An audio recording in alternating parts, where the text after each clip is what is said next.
अपने पराए। घर की लड़ाइयाँ कितनी भी हो, लेकिन ये भी सच है कि किसी पर कोई आपत्ति हो तो अपना ही परिवार साथ देता है। भैया, मेरे पीछे पुलिस लगी है, प्लीज मुझे बचा लो। रवि और राज दो भाई, लेकिन दोनों में कभी नहीं पटी। अरे क्या हुआ छोटे, क्या कर दिया तूने? अरे कुछ नहीं भैया, मेरा दोस्त है ना राजू, वो मुझे लेकर बैंक गया था। मुझे नहीं पता भैया कि वो वहाँ बैंक लूटने जा रहा है। मैं उसके साथ बैंक में घुसते ही सीसीटीवी कैमरे में दिख गया हूँ। अब पुलिस मुझे ढूंढ रही है भैया, मुझे बचा लो।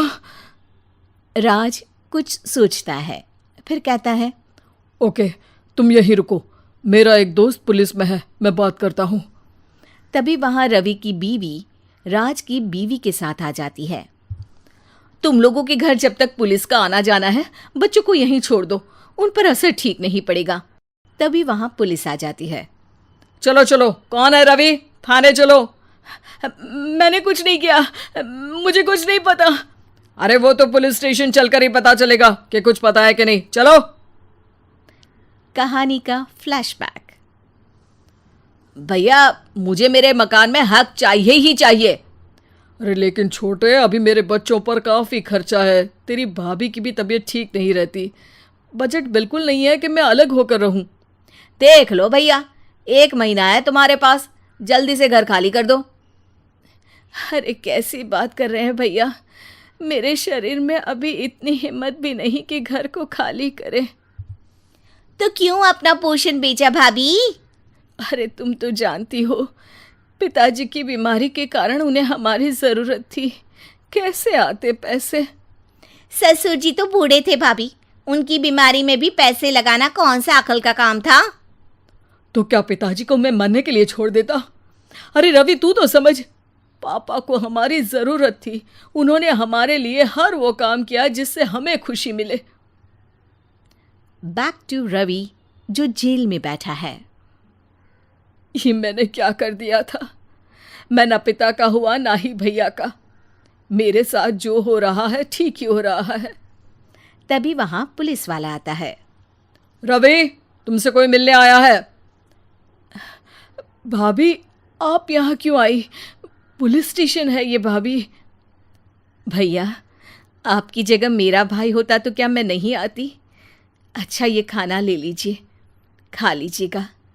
आपके भैया लगे हैं वकीलों और पुलिस वालों से बात करने में, डरने की कोई बात नहीं, जब आपने गुनाह किया ही नहीं तो सज़ा भी नहीं मिलेगी। रवि भाभी को देखकर रोने लगता है।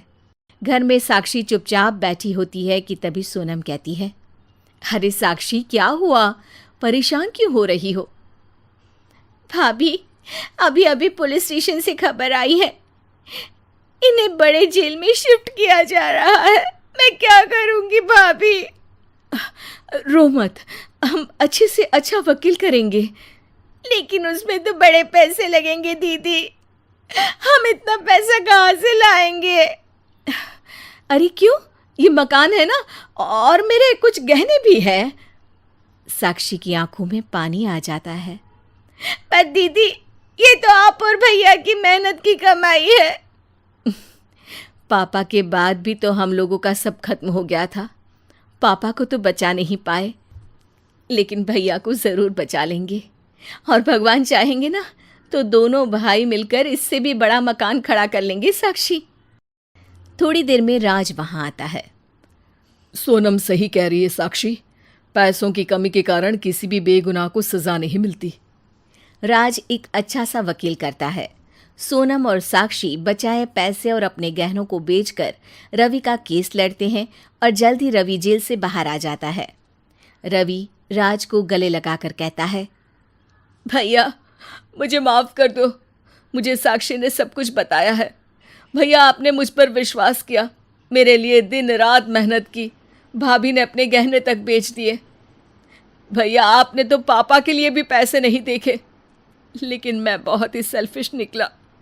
भैया, एक आखिरी बार मुझे माफ़ कर दो, मैं शर्मिंदा हूँ।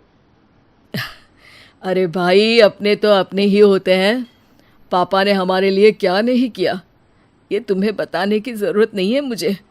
और फिर तू तो मेरा भाई है, पैसे से बढ़कर रिश्ते होते हैं भाई।